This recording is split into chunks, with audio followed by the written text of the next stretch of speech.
जोड़ों का दर्द लगभग हर घर में पहुंच चुका है। पहले सिर्फ बुजुर्गों में देखा जाता था, अब बच्चे बूढ़े नौजवान सभी बराबर हैं। जिन घरों तक ये नहीं पहुंचा है कुछ समय में पहुंच जाएगा। कारण बहुत साधारण है, आपका खान पान।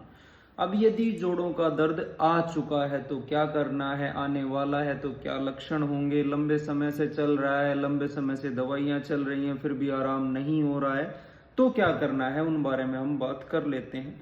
शुरुआत कहाँ से होती है? जोड़ों के दर्द की शुरुआत होगी इनडाइजेशन या बुखार आने से। लंबे समय तक या तो आपको हल्का ज्वर बना रहेगा या आपका इनडाइजेशन शुरू हो जाएगा। इनडाइजेशन से मेरा मतलब है कि जो सुबह आपने खाया वो शाम तक नहीं पचा, उसके बाद आपने तुरंत दोबारा खाना खा लिया, अंदर आम बन गया, वात पूरे शरीर में फैल गया और शरीर को वात ने जकड़ लिया। ऐसी अवस्था में किन चीजों पर ध्यान देना है? अगर पिछले कुछ समय से पाचन तंत्र कमजोर पड़ने लगा है, सबसे पहले सिका हुआ अनाज, रोटियां, पराठे हम बंद कर देंगे। लाल मिर्चों का प्रयोग हम बिल्कुल लिमिटेड कर देंगे। मैदा हम बिल्कुल खाना बंद कर देंगे। अब पेट की सफाई के लिए क्या करना है? अगर क्रूर कोष्ठ है, मतलब बड़ी से बड़ी दवाई लेने के बाद भी पेट साफ नहीं होता है, तो 1 चम्मच त्रिफला आप सुबह खाली पेट गर्म पानी के साथ लेंगे। वहीं 1 चम्मच त्रिफला आप रात को सोने से पहले गर्म पानी के साथ लेंगे। त्रिफला का सामान्यतः 2 तरह का अनुपात होता है। एक तो सामान्यतः होता है हरड़ बहेड़ा आंवला सम मात्रा में लिए जाते हैं।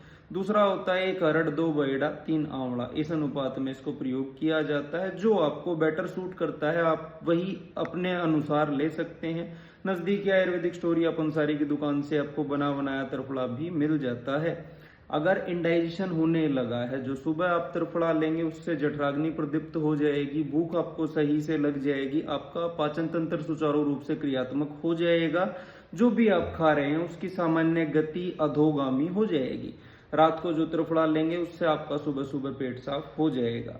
इंडाइजेशन आपका ठीक हो गया, आपका जोड़ों का दर्द चला जाएगा। अब फिर भी कमर के ऊपरी भाग में आपको सडनली दर्द हो गया या कमर के निचले हिस्से में दर्द हो गया या पिछले कुछ दिनों से घुटनों में दर्द हुआ, मतलब जो बड़े जोड़ हैं उनमें दर्द हुआ, तो क्या करना है? एरंड का तेल रात को सोने से पहले 1 चम्मच गर्म दूध के साथ आपको सेवन करना है जब तक आपका दर्द चला नहीं जाता। एरंड तेल को उत्तम वातनाशक बोला जाता है आयुर्वेद में, तो केवल एरंड तेल के प्रयोग से आप दवाइयों के मोटे खर्च से बच जाएंगे। 2 चीजें मैंने बता दी हैं। पहला है आपका इंडाइजेशन या आपका पेट साफ सही से न होना। दूसरा, अगर आप में दर्द की शुरुआत हो गई है तो आप एरंड तेल का प्रयोग करेंगे। तीसरा है मोटापा। जितना ज्यादा वजन होगा शरीर पे, जितना घुटनों पे प्रेशर पड़ेगा, ज्यादातर लोगों में वजन या फैट नहीं बढ़ा हुआ है, ज्यादातर लोगों के शरीर सूजे हुए हैं। अब शरीर क्यों सूज जाते हैं? सफेद चीनी, प्रोसेस्ड फूड, पैकेट में आने वाली चीजें जिनमें आपके आर्टिफिशियल स्वीटनर्स या कलर्स मिलाए गए हैं, उनसे आपका शरीर जो है वो सूज जाता है।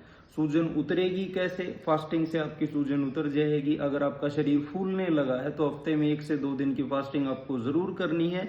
और फास्टिंग से मेरा तात्पर्य है लंघन, जिसमें आप अपने पेट को पूर्णतया खाली छोड़ देंगे। सूजन का इलाज मैं बता दिया है। उसके बाद जोड़ों से या किसी भी छोटे या बड़े जोड़ से कट की आवाजें कुछ ज्यादा आने लगी हैं, ये परिणाम है वात दोष के कारण आपका शरीर सूखने लगा है। ऐसे में क्या करना है? पहला, एरंड का तेल आप रात को सोने से पहले गर्म दूध के साथ ले सकते हैं। वहीं स्पेसिफिकली अगर एक जॉइंट से, मान लीजिए आपके घुटनों के जॉइंट से इस तरह की आवाज ज्यादा आ रही है, तो वहां तिल के तेल से आपको रूटीन में मालिश करनी है। गर्म तिल का तेल लीजिए। तेल को गर्म करने का बड़ा साधारण सा तरीका होता है। गर्म जल में 1 कटोरी में डाल के तेल रख दीजिए। सीधा आंच पर तेल को कभी गर्म नहीं करना है। गर्म तेल से आप घुटनों की मालिश कीजिए। सूती कपड़ा उनके ऊपर लपेट दीजिए। ये रोजाना प्रयोग करेंगे तो मान लीजिए आपको डॉक्टर ने बोला है कि आपके लिगामेंट्स ढीले हो गए हैं या लिगामेंट्स पे सूजन आ गई है या लिगामेंट्स कमजोर हो गए हैं, तो विटामिन ई रिच होता है तिल का तेल, उससे वो सूजन और दर्द आपका चला जाएगा। इसके बाद बात करते हैं, अगर कट की आवाजें ज्यादा आ रही है या शरीर सूखने लगा है या कड़ा महसूस होता है शरीर, तो सोने से पहले नाभि में 1 बूंद एरंड का तेल, जैसा कि मैंने आपको बताया कि एरंड तेल उत्तम वातनाशक आयुर्वेद में माना जाता है, तो 1 बूंद एरंड का तेल आप नाभि में डाल के सोएंगे। उससे आपकी शरीर की कट की आवाजें बंद हो जाएंगी, क्योंकि नाभि जो है न्यूट्रिशन का प्राइमरी सोर्स रहा होता है जब भी एक शिशु गर्भस्थ अवस्था में होता है। तो नाभि में जैसे ही आप एरंड का तेल डालना शुरू करेंगे, हाँ, एरंड तेल की एक और खास बात होती है कि ये बहुत आसानी से डीप टिश्यूज तक पेनिट्रेट कर जाता है। तो नाभि में डालने से इससे आपको तुरंत लाभ मिलने शुरू हो जाएंगे।